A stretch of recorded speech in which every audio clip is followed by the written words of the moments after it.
जिस पति को बेरोजगार कहकर छोड़ गई पत्नी, वही 7 साल बाद आईपीएस बनकर पहुंचा पत्नी की झोपड़ी। और आगे जो हुआ किसी ने सोचा भी नहीं था। दोस्तों, ये सच्ची कहानी है बिहार प्रदेश के गया जिले के चंद्रपुर गांव की, जहां इसी गांव के आखिरी सिरे पर पीपल के पेड़ के पास एक छोटा सा घर था और उसी घर में रहता था अविनाश कुमार। अविनाश पढ़ा लिखा था, बीए किया था, किताबों से प्यार करता था। उसे लगता था कि मेहनत देर सवेर रंग लाती है, लेकिन गांव के लिए यह सोच बेकार थी। यहां रंग वही पहचानते थे जिनके हाथ में पैसा होता था। उसके पिता लंबे समय से बीमार थे, दवाइयों का खर्च बढ़ता जा रहा था। मां घर संभालती थी और अविनाश वो नौकरी की तलाश में हर हफ्ते किसी न किसी शहर का नाम सुनकर निकल पड़ता था, फिर खाली हाथ लौट आता था। इसी बीच उसकी शादी सावित्री देवी से हुई। सावित्री सुंदर थी, तेज बोलती थी और सपनों में शहर बसाती थी। शादी के वक्त सबने कहा, लड़का पढ़ा लिखा है, बस काम लग जाए। अविनाश ने भी यही सोचा। उसने सावित्री से वादा किया था कि हालात बदलेगा। सावित्री ने सिर हिलाया था, लेकिन उसके भीतर धैर्य कम था। शादी के बाद कुछ महीने ठीक रहे। अविनाश दिन रात नौकरी ढूंढता, पटना के चक्कर लगाए, गया में इंटरव्यू दिए, निजी कंपनियों के फॉर्म भरे। हर बार वही जवाब, अभी कॉल करेंगे। कॉल कभी नहीं आई। घर लौटते वक्त उसकी जेब हल्की होती और मन भारी। सावित्री धीरे धीरे चुप रहने लगी। चुप्पी में ताने घुलने लगे। एक शाम सावित्री ने साफ कहा, कितने दिन ऐसे चलेंगे? लोग पूछते हैं, तुम्हारा पति क्या करता है? अविनाश ने जवाब दिया, कर लूंगा, बस थोड़ा वक्त। वक्त? सावित्री हंसी, वक्त पेट नहीं भरता। गांव की बातें तेज थी। चाय की दुकान पर लोग कहते, पढ़ाई से क्या हुआ, नौकरी तो है नहीं। कोई जोड़ देता, ससुराल वालों ने गलत जगह बेटी दे दी। अविनाश सुनता और चुप रहता। उसे लगता था कि जवाब काम से दिया जाएगा, लेकिन काम था ही नहीं। एक दिन पिता की तबीयत बिगड़ी, दवा के पैसे उधार लेने पड़े। उसी रात सावित्री का सब्र टूट गया। उसने घर के आंगन में खड़े होकर कहा, मैं ऐसे आदमी के साथ नहीं रह सकती जिसे अपना घर चलाना नहीं आता। शब्द तेज थे, भीड़ मौजूद थी। अविनाश की मां रो पड़ी। अविनाश खड़ा रहा, खामोश, टूटा हुआ। अगली सुबह सावित्री अपने मायके चली गई। जाते जाते उसने कहा, जब कुछ बन जाओ तब आना। ये वाक्य अविनाश के भीतर उतर गया, गहरे, तेज, जलते हुए। उस दिन अविनाश ने फैसला किया, गांव में रहकर उसे सिर्फ ताने मिलेंगे। उसने 2 जोड़ी कपड़े, किताबें और पिता का दिया पुराना बैग उठाया। मां के पांव छुए। पिता ने कांपते हाथ से उसके सिर पर हाथ रखा। हार मत मानना, बस इतना कहा। पटना पहुंचना आसान नहीं था। स्टेशन पर उतरते ही शोर ने उसे घेर लिया। काम ढूंढना शुरू हुआ। होटल में बर्तन, गोदाम में बोझा, रात की सिक्योरिटी। जो मिला कर लिया। दिन में काम, रात में पढ़ाई। उसने तय किया कि वह सिर्फ नौकरी नहीं ढूंढेगा, वो सिस्टम को समझेगा। किताबें बदली, अखबार रोज पढ़ा। यूपीएससी का नाम पहली बार उसी चाय की दुकान पर सुना जहां वो प्लेटें धोता था। पहला साल बीत गया। पैसे कम थे। कई रातें भूखे पेट गुजरी। दूसरा साल आया। उसने प्रीलिम्स दिया, फेल। मन टूटा, लेकिन वह रुका नहीं। तीसरे साल फिर कोशिश, फिर फेल। उस रात उसने खुद से कहा, या तो यही खत्म हो जाओ या पूरी ताकत लगा दूं। वह और सख्त हुआ। पढ़ाई का टाइम बढ़ा, काम बदला, रात की ड्यूटी ताकि दिन पढ़ सके। दोस्तों ने छोड़ दिया, रिश्तेदारों ने फोन कम कर दिए। सावित्री की याद कभी कभी चुभती, कभी आग बनती। उसी आग से वो सुबह उठता। 5वें साल उसने प्रीलिम्स और मेंस निकाल लिया। इंटरव्यू से पहले पिता चल बसे। फोन पर खबर आई। वह देर तक दीवार को देखता रहा। आंसू नहीं निकले। उसने बस किताब बंद की और अगले दिन फिर पढ़ने बैठ गया। 7वें साल एक सूची आई। नामों की कतार में अविनाश कुमार आईपीएस। उसने आंखें बंद की, सांस ली। बाहर बारिश थी। उसने पहली बार महसूस किया कि इंतजार का वजन उतर रहा है। पोस्टिंग का आदेश आया। गया जिला। वही मिट्टी, वही गलियां, वही लोग। पुलिस की जीप गांव की ओर बढ़ी। वर्दी में अविनाश खिड़की से बाहर देख रहा था। दिल तेज धड़क रहा था। उसे नहीं पता था कि किस दरवाजे पर उसकी कहानी अगला मोड़ लेने वाली है, और ये मोड़ उसे सीधे उस झोपड़ी तक ले जाएगा जहां सावित्री अब रहती थी। खैर, पुलिस की जीप जैसे जैसे चंद्रपुर के भीतर बढ़ रही थी, लोग रुक रुक कर देख रहे थे। किसी को यकीन नहीं हो रहा था कि ये वही अविनाश है जिसे कभी बेरोजगार कहकर हंसी उड़ाई गई थी। वर्दी की चमक, कंधों पर सितारे और आंखों में ठहराव, सब कुछ नया था, लेकिन भीतर का आदमी वही था। सूचना आई थी कि झोपड़ी बस्ती में अवैध शराब और मारपीट का मामला है। अविनाश ने खुद मौके पर जाने का फैसला किया। उसे आदत नहीं थी कि रिपोर्ट पर भरोसा करके बैठे। वह जमीन पर जाकर देखना चाहता था, लोगों को, हालात को, सच्चाई को। जीप रुकी। सिपाही उतरे। भीड़ जमा होने लगी। झोपड़ियां पास पास थी। टीन, पॉलिथीन, लकड़ी और गरीबी। बच्चों की आंखों में डर था और बड़ों के चेहरे पर आदत बनी थकान। अविनाश ने आसपास देखा। कहीं कहीं शराब की गंध थी। उसने सिपाही को इशारा किया, पहले बात करो, फिर कार्रवाई। तभी एक झोपड़ी के दरवाजे पर हलचल हुई। भीतर से किसी महिला की आवाज आई, कांपती हुई, थकी हुई। अविनाश की नजर उसी तरफ चली गई। उसका कदम अपने आप उस दिशा में बढ़ा। सिपाही पीछे पीछे थे। दरवाजा खुला। सामने सावित्री खड़ी थी। वो वही थी, लेकिन वैसी नहीं। चेहरा दुबला, आंखों के नीचे काले घेरे, कपड़े पुराने। हाथ में एक बच्चा था, डरा हुआ। सावित्री की नजर जैसे ही वर्दी पर पड़ी, वो सहम गई। फिर उसकी आंखें अविनाश के चेहरे पर टिक गई। पल भर में पहचान उतर आई। उसके हाथ कांपने लगे। बच्चा रोने लगा। भीड़ सन्न रह गई। अविनाश ने एक सांस ली। उसने अपने भीतर उठती आवाजों को दबाया। वो अफसर था और इंसान भी। उसने नरमी से पूछा, क्या हुआ है? सावित्री कुछ बोल नहीं पाई। उसके होंठ हिले, पर आवाज नहीं निकली। सिपाही ने फुसफुसाकर बताया, यहीं से शिकायत है साहब। पड़ोसियों का कहना है झगड़ा, शराब। अविनाश ने हाथ उठाकर सिपाही को रोका। पहले सुनते हैं। सावित्री ने आखिर बोलना शुरू किया। शब्द टूटे थे, पर सच साफ था।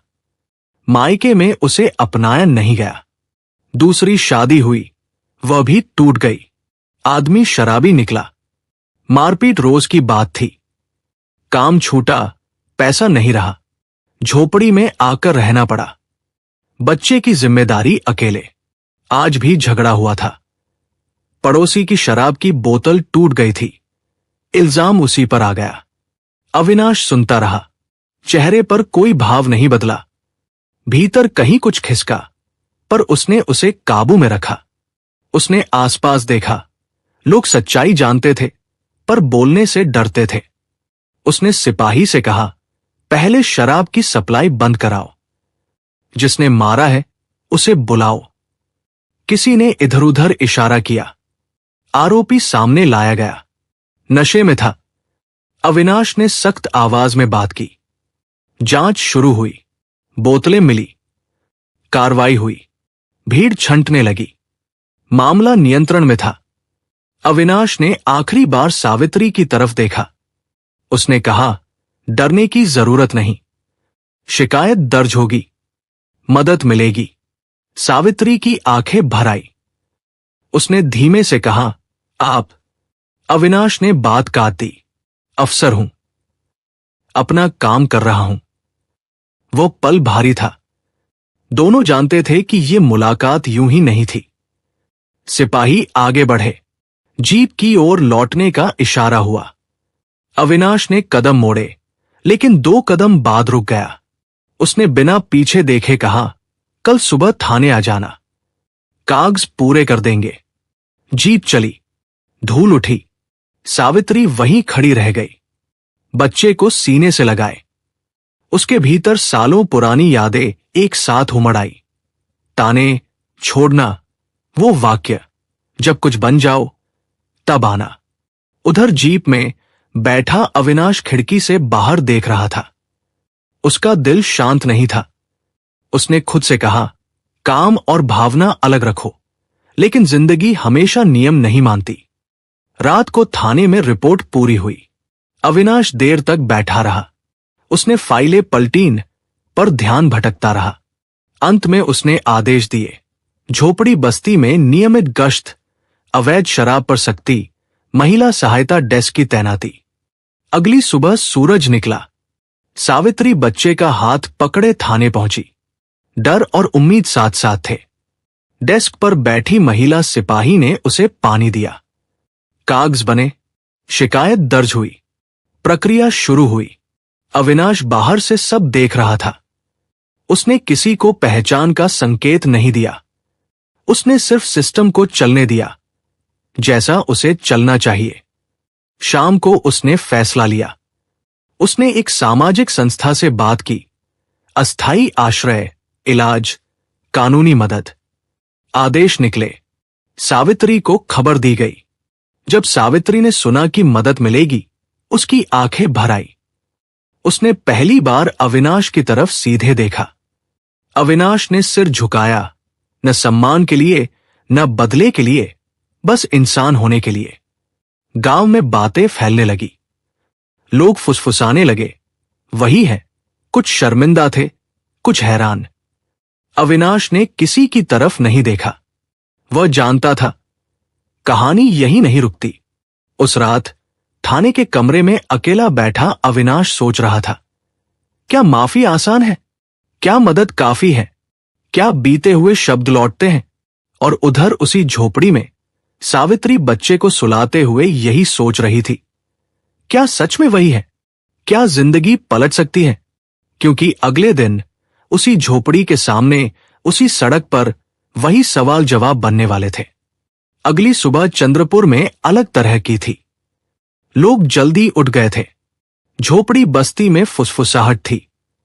कल जो अफसर आया था, वही अविनाश है। वही लड़का जिसे बेरोजगार कहकर छोड़ दिया गया था। कुछ लोग शर्म से नजरें चुरा रहे थे, कुछ यकीन नहीं कर पा रहे थे, और कुछ बस तमाशा देखने की सोच में थे। सावित्री की रात नींद में नहीं बीती। बच्चा बार बार जागता रहा। हर बार उसकी नजर दरवाजे पर टिक जाती। कल जो हुआ, वो सच था या सपना? वो खुद से सवाल करती रही, क्या वह माफी मांगे? क्या उसे माफी मांगने का हक भी है? दिल डर से भरा था। थाने में अविनाश ने दिन की शुरुआत सख्ती से की। अवैध शराब के खिलाफ छापे तय हुए। महिला सहायता डेस्क को सक्रिय किया गया। उसने साफ कहा, आज से शिकायतें दबेंगी नहीं। अफसरों ने हामी भरी। आदेश निकल चुके थे। दोपहर तक खबर आई, झोपड़ी बस्ती में शराब की सप्लाई रोक दी गई है। 2 लोग पकड़े गए हैं। अविनाश ने रिपोर्ट देखी और एक और फैसला लिया, आज खुद बस्ती जाएगा। बिना सायरन, बिना भीड़। जीप रुकी। लोग दूर से देख रहे थे। अविनाश पैदल आगे बढ़ा। वही झोपड़ी, वही दरवाजा। सावित्री भीतर थी। उसने कदमों की आहट सुनी और बाहर आई। सामने अविनाश खड़ा था। आज वर्दी में नहीं, साधारण कपड़ों में। सावित्री की सांस अटक गई। मैं शिकायत की स्थिति देखने आया हूं, अविनाश ने सामान्य स्वर में कहा। सावित्री ने सिर हिलाया। आवाज नहीं निकली। अविनाश ने चारों ओर देखा। हालात बदले नहीं थे, बस डर कम था। उसने पास खड़ी महिला सिपाही से बात की। आज से रोज गश्त होगी, उसने कहा। फिर सावित्री की तरफ मुड़ा। बच्चे की स्कूलिंग का इंतजाम करेंगे। इलाज की फाइल बन गई है। सावित्री की आंखें भर आई। वह बोली, आपको ये सब करने की जरूरत नहीं। अविनाश ने उसे रोका। ये सिस्टम का काम है। कुछ पल की चुप्पी रही। फिर सावित्री ने धीमे से कहा, मैं गलत थी। अविनाश ने उसकी बात पूरी नहीं होने दी। अतीत पर बात नहीं करेंगे। उसका स्वर कठोर नहीं था, पर साफ था। सावित्री को पहली बार समझ आया, यह बदला नहीं है, यह दूरी है जिसे नियम कहते हैं। अविनाश लौटने लगा। तभी बच्चे ने उसकी ओर देखा। मासूम आंखें। उसने हाथ हिलाया। अविनाश रुक गया। उसने जेब से एक छोटी चॉकलेट निकाली और बच्चे को दे दी। बस इतना, कोई शब्द नहीं। गांव में बातें और तेज हो गई। देखो, बदला नहीं लिया, अफसर बन गया है, फिर भी इंसान है। कुछ लोग अपने पुराने शब्द याद कर शर्मिंदा हुए। उधर सावित्री की जिंदगी में हलचल शुरू हुई। सामाजिक संस्था ने अस्थायी आश्रय और इलाज का इंतजाम किया। महिला काउंसलर आई। कागज बने। पहली बार उसे लगा, कोई सुन रहा है। इसी बीच एक नया मोड़ आया। सावित्री के मायके से खबर पहुंची, उसके पिता बीमार हैं। संदेश में दबा ताना था, अगर मदद चाहिए तो वापस आ जाओ। सावित्री उलझ गई। लौटे तो फिर वही अपमान, न लौटे तो अकेलापन। उसने हिम्मत करके थाने में आवेदन दिया, सुरक्षा और कानूनी मदद के लिए। फाइल अविनाश की टेबल पर पहुंची। उसने पढ़ी। उसने साइन किए, बिना टिप्पणी। लेकिन भीतर एक फैसला पक्का हुआ, वो किसी को फिर टूटने नहीं देगा। शाम को अविनाश ने एक बैठक बुलाई। स्थानीय प्रधान, सामाजिक संस्था, पुलिस। मुद्दा साफ था, झोपड़ी बस्ती का पुनर्वास, काम के अवसर, महिलाओं की सुरक्षा। कुछ ने विरोध किया, पैसा कहां से आएगा? अविनाश ने जवाब दिया, कानून और योजना दोनों है, बस लागू करना है। बैठक के बाद प्रधान ने अलग से कहा, साहब, गांव आपको देख रहा है। अविनाश ने कहा, गांव को खुद को देखना चाहिए। रात को सावित्री ने पहली बार चैन से खाना खाया। बच्चे को सुलाकर वह बाहर बैठी। आकाश साफ था। उसे लगा, शायद रास्ता निकल रहा है। उसने मन ही मन कहा, काश उस दिन मैंने धैर्य रखा होता। फिर खुद को रोका, काश से कुछ नहीं बदलता। उधर अविनाश अपने कमरे में बैठा फाइलें देख रहा था। एक पुरानी फोटो हाथ लग गई, शादी की। उसने फोटो बंद की और दराज में रख दी। उसने खुद से कहा, मेहनत का फल मिला है, अब जिम्मेदारी निभानी है। अगले दिन बड़ा कदम तय था। झोपड़ी बस्ती में सामूहिक सुनवाई। लोग आएंगे, सवाल करेंगे। सावित्री भी आएगी। सबकी नजरें अविनाश पर होंगी। क्या वह निष्पक्ष रहेगा? सुबह सूरज चढ़ा, मैदान भरा, कुर्सियां लगी, माइक रखा गया। अविनाश मंच पर आया। उसने सीधी बात की, आज कोई नाम नहीं, कोई रिश्ता नहीं, सिर्फ न्याय। भीड़ शांत हुई। सवाल शुरू हुए, शिकायतें आई, कार्रवाई के आदेश निकले। बीच में सावित्री भी खड़ी हुई। उसने बस इतना कहा, मुझे काम चाहिए। अविनाश ने जवाब दिया, काम मिलेगा। तालियां नहीं बजी, लेकिन भरोसा जगा। कार्यक्रम खत्म हुआ। लोग लौटने लगे। सावित्री मंच से उतरते वक्त रुकी। उसने कहा, धन्यवाद। अविनाश ने सिर झुकाया, खुद को मजबूत बनाओ। उस पल दोनों समझ गए, कहानी बदले की नहीं, बदलाव की है। लेकिन बदलाव की कीमत होती है, और वह कीमत अब दोनों चुकाने वाले थे। क्योंकि शाम होते होते एक और खबर आई। अविनाश के खिलाफ शिकायत दर्ज कराई गई थी, ये कहते हुए कि वो व्यक्तिगत पक्षपात कर रहा है। शिकायत की कॉपी अविनाश की टेबल पर रखी गई। आरोप साफ था, इंस्पेक्टर ने झोपड़ी बस्ती की एक महिला के मामले में ज्यादा दिलचस्पी ली है। नाम नहीं लिखा था, लेकिन इशारा समझना मुश्किल नहीं था। अविनाश ने कागज पढ़ा, पलटा और चुपचाप साइन करके आगे बढ़ा दिया। जांच के लिए थाने में हलचल फैल गई। कुछ अफसर फुसफुसाने लगे, कुछ ने आंखें चुराई। अविनाश ने किसी से कुछ नहीं कहा।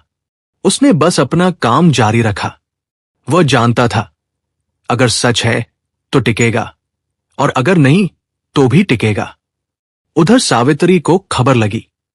किसी ने उसे बताया, अफसर साहब पर इल्जाम लगा है। उसका दिल बैठ गया। उसे लगा, ये सब उसकी वजह से है। उसने उस रात नींद नहीं ली। बच्चे को सीने से लगाए बैठी रही। बार बार वही सवाल, क्या उसे मदद मांगनी ही नहीं चाहिए थी? अगले दिन जांच अधिकारी पहुंचा। फाइलें देखी, सीसीटीवी फुटेज मंगाई गई, कॉल रिकॉर्ड्स चेक हुए। अविनाश ने पूरा सहयोग किया। उसने साफ कहा, जो भी फैसला हो प्रक्रिया के मुताबिक हो। जांच के दौरान झोपड़ी बस्ती में फिर तनाव बढ़ा। शराब माफिया के लोग सक्रिय होने लगे। अफवाह फैली, अफसर फंस गया है। कुछ लोगों ने फिर डराना शुरू किया। सावित्री को धमकी मिली, अगर बयान दिया तो अंजाम अच्छा नहीं होगा। सावित्री टूटने लगी। वह थाने पहुंची, लेकिन भीतर जाने की हिम्मत नहीं हुई। बाहर बैठी रही। महिला सिपाही ने देखा, पास आई। डरो मत, उसने कहा, बयान सच का देना है। सावित्री ने बयान दिया। उसने साफ कहा, कोई निजी मदद नहीं मिली, सब सिस्टम से हुआ। कोई दबाव नहीं था। उसने अपनी गलती भी मानी। मैंने पहले गलत फैसला लिया था, लेकिन आज मुझे कानून ने सहारा दिया। बयान दर्ज हुआ। जांच आगे बढ़ी। उधर अविनाश के लिए भी यह आसान नहीं था। सोशल मीडिया पर बातें फैलने लगी। निजी रिश्ता, पक्षपात शब्द चुभते थे, लेकिन वह रुका नहीं। उसने छापे जारी रखे। अवैध शराब का बड़ा जाल सामने आया। गिरफ्तारियां हुई। एक शाम अविनाश को सूचना मिली, सावित्री के मायके से लोग आए हैं। वे बच्चा ले जाना चाहते हैं। मामला बिगड़ सकता है। अविनाश ने तुरंत महिला सहायता टीम भेजी। बातचीत हुई। कानूनी स्थिति समझाई गई। बच्चा सावित्री के पास ही रहा। यह खबर भी जांच फाइल में जुड़ी। अफसर ने त्वरित कार्रवाई की, लेकिन नियमों के भीतर। दिन बीतते गए। जांच लगभग पूरी थी। रिपोर्ट का इंतजार था। उसी बीच पुनर्वास योजना की पहली किस्त मंजूर हुई। कुछ परिवारों को काम मिला। सावित्री को सिलाई केंद्र में काम मिला। वो रोज जाती, लौटती। चेहरे पर थकान थी, लेकिन आत्मसम्मान भी। एक शाम सिलाई केंद्र से लौटते वक्त सावित्री ने देखा, कुछ लोग अविनाश के खिलाफ नारे लगा रहे हैं। उसे बुरा लगा। उसने कदम बढ़ाए, पर रुक गई।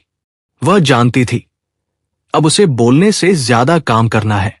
उधर अविनाश के घर में भी दबाव था। मां ने फोन पर कहा, सब ठीक तो है? अविनाश ने जवाब दिया, हाँ, बस इतना। आखिरकार जांच रिपोर्ट आई। निष्कर्ष साफ था, कोई व्यक्तिगत पक्षपात नहीं। सभी फैसले नियमों के अनुसार। शिकायत निराधार। थाने में सन्नाटा छा गया। कुछ लोगों ने राहत की सांस ली, कुछ शर्मिंदा हुए। अविनाश ने रिपोर्ट पढ़ी और फाइल बंद कर दी। उसने कोई जश्न नहीं मनाया, बस अगला आदेश जारी किया। अब माफिया पर आखिरी वार। उसी रात बड़ी कार्रवाई हुई। मुख्य सप्लायर पकड़ा गया। नेटवर्क टूटा। झोपड़ी बस्ती में पहली बार रात शांत थी। अगले दिन सावित्री को खबर मिली, केस क्लियर हो गया। उसके पैर कांप गए। वो सीधे थाने पहुंची। अविनाश बाहर निकल रहा था। दोनों आमने सामने आ गए। कुछ पल चुप्पी रही। सावित्री ने कहा, मुझे माफ कर दीजिए। अविनाश ने जवाब दिया, जिंदगी सिखाती है, माफी अपने आप आ जाती है। वो आगे बढ़ने लगा। सावित्री ने आखिरी बात कही, मैं काम कर रही हूं। अविनाश रुका, मुड़ा और कहा, यही सबसे जरूरी है। ये मुलाकात छोटी थी, पर निर्णायक। दोनों ने अलग अलग रास्ते चुने, पर मंजिल एक ही थी, सम्मान। लेकिन कहानी यहीं खत्म नहीं थी। कुछ हफ्तों बाद अविनाश का तबादला आदेश आया। दूर के जिले में झोपड़ी बस्ती में खबर फैली। लोग इकट्ठा हुए। सावित्री भी पहुंची। उसके हाथ में बच्चे का हाथ था। अविनाश जीप में बैठने ही वाला था। उसने भीड़ को देखा। उसने हाथ उठाकर कहा, कानून यही है, डरने की जरूरत नहीं। सावित्री आगे बढ़ी। उसने कहा, आपने हमें खड़ा होना सिखाया। अविनाश ने मुस्कुराकर कहा, खुद खड़े रहो। जीप चली। धूल उठी। सावित्री वहीं खड़ी रही। उसे लगा एक अध्याय बंद हुआ, दूसरा खुलने वाला है। क्योंकि 7 साल पहले जो रिश्ता टूटा था, आज वह नए रूप में सवाल बनकर लौट रहा था। क्या 2 मजबूत इंसान बिना पुराने बोझ के फिर से साथ चल सकते हैं? अविनाश के तबादले के बाद चंद्रपुर जैसे खाली हो गया था। झोपड़ी बस्ती में अब भी बदलाव की हवा थी, लेकिन उसकी मौजूदगी की आदत सबको लग चुकी थी। सावित्री के लिए यह खालीपन और गहरा था। वो अब काम पर जाती थी, समय पर लौटती थी, बच्चे की पढ़ाई देखती थी, पर भीतर कहीं एक सवाल रोज उठता, क्या सच में सब खत्म हो चुका है? दूसरी तरफ नए जिले में अविनाश ने काम संभाल लिया था। वही रफ्तार, वही सख्ती। अपराध कम हो रहे थे, लोग भरोसा कर रहे थे। लेकिन रात में फाइलें बंद करने के बाद वो अक्सर खिड़की से बाहर देखता और चुप हो जाता। उसे पता था वो आगे बढ़ चुका है, पर पीछे कुछ अधूरा है। कुछ हफ्तों बाद एक सरकारी कार्यक्रम की सूचना आई। महिला स्वावलंबन योजना का राज्य स्तरीय सम्मेलन। चंद्रपुर की सिलाई यूनिट को भी बुलावा मिला। सावित्री का नाम सूची में था। उत्कृष्ट प्रहती। वो घबरा गई। मंच, लोग, अफसर, सब नया था। फिर भी उसने हामी भरी। सम्मेलन वाले दिन हॉल भरा था। नाम पुकारे जा रहे थे। सावित्री ने बच्चे का हाथ थामा। मंच पर चढ़ी। उसे प्रमाण पत्र मिला। तालियां बजी। वो नीचे उतरी तो सामने अविनाश। वह वहां बतौर विशेष अतिथि आया था। दोनों एक पल को ठिठक गए। शोर के बीच भी चुप्पी भारी थी। अविनाश ने पहले बोलना चुना। बधाई। सावित्री ने सिर झुकाया। धन्यवाद। वे अलग अलग दिशाओं में बढ़ गए, पर कदम भारी थे। कार्यक्रम खत्म हुआ। बाहर शाम ढल रही थी। अविनाश ने संदेश भेजा, अगर बात करना चाहो तो यही पास में चाय। सावित्री ने देर तक स्क्रीन देखी, फिर लिख दिया, ठीक है।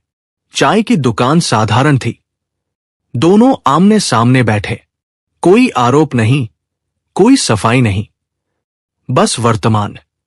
अविनाश ने कहा, तुमने खुद को संभाला। सावित्री बोली, आपने रास्ता दिखाया। कुछ पल बाद उसने वही सवाल पूछा जो अंदर घुमड़ रहा था, क्या हम फिर कोशिश कर सकते हैं? अविनाश ने बिना जल्दबाजी जवाब दिया, शर्तों पर नहीं, बराबरी पर, कोई एहसान नहीं। सावित्री ने आंखों में देखा, मैं मजबूत हूं और आपको भी वैसे ही चाहिए। अविनाश ने सिर हिलाया, यही चाहिए। उन्होंने तय किया, धीरे चलेंगे, बच्चे को केंद्र में रखेंगे, कोई दबाव नहीं। समाज की बातें बाद में। अगले महीनों में मुलाकातें बढ़ी, फोन पर बातें हुई। अविनाश ने तबादले के बाद भी चंद्रपुर की योजनाओं पर नजर रखी। सावित्री ने पढ़ाई शुरू की, ओपन स्कूल से। बच्चा खुश था। गांव में खबर फैली, फिर साथ। कुछ ने ताने मारे, कुछ ने दुआ दी। दोनों ने किसी को जवाब नहीं दिया। काम जवाब बन रहा था। एक दिन अविनाश की मां आई, सावित्री से मिली। ज्यादा सवाल नहीं किए, बस कहा, जीवन में गिरना होता है, उठना भी। सावित्री की आंखें भर आई। कुछ हफ्तों बाद अविनाश ने साफ कहा, अगर तुम चाहो तो हम कानूनी तरीके से आगे बढ़े। सावित्री ने मुस्कुराकर जवाब दिया, मैं तैयार हूं। तारीख तय हुई। सादगी से, न दिखावा न शोर। झोपड़ी नहीं, छोटा सा घर जहां नई शुरुआत हो। बच्चे ने खूल पकड़े, दोनों ने कागजों पर दस्तखत किए। वकील ने मुस्कुरा कर कहा, मुबारक। बाहर धूप थी, हवा हल्की। अविनाश ने कहा, अब आगे बढ़ते हैं। सावित्री ने हाथ थामा। साथ उस दिन किसी की आंखें भर आई, किसी खुशी से, किसी पछतावे से, लेकिन कहानी ने दिशा चुन ली थी। और अब आखिरी अध्याय बाकी था, जहां यह रिश्ता सिर्फ निजी नहीं, एक मिसाल बनने वाला था। कानूनी तौर पर फिर से पति पत्नी बनने के बाद अविनाश और सावित्री ने कोई जश्न नहीं मनाया। न ढोल, न शोर, न भीड़। दोनों जानते थे कि यह वापसी दिखावे के लिए नहीं, जिम्मेदारी के लिए है। अविनाश ने अगले ही हफ्ते अपनी पोस्टिंग वाले शहर में सावित्री और बच्चे के लिए एक छोटा सा सरकारी क्वार्टर अलॉट करवाया। बड़ा बंगला नहीं, बस एक सुरक्षित घर। सावित्री ने पहली रात घर में दीपक जलाया, वही आदत जो उसने झोपड़ी में सीखी थी। अंधेरे से पहले रोशनी। अविनाश ने उसे देखा और पहली बार महसूस किया कि ताकत वर्दी में नहीं, स्थिरता में होती है। अगले कुछ महीनों में बदलाव तेजी से आया। सावित्री ने पढ़ाई जारी रखी, साथ ही महिला समूह के काम को जिले तक फैलाया। अविनाश ने सिस्टम के भीतर रहकर उसके काम को मजबूती दी, बिना पक्षपात, बिना एहसान। फाइलें नियम से चली, फैसले समय पर हुए। लोगों ने देखा कि अफसर का घर झोपड़ी से निकली महिला चला रही है, और वह किसी से कम नहीं। एक दिन जिले में बड़ी कार्रवाई हुई। अवैध शराब माफिया पकड़े गए। मीडिया आई, कैमरे चले। किसी ने पूछा, सर, आपकी प्रेरणा?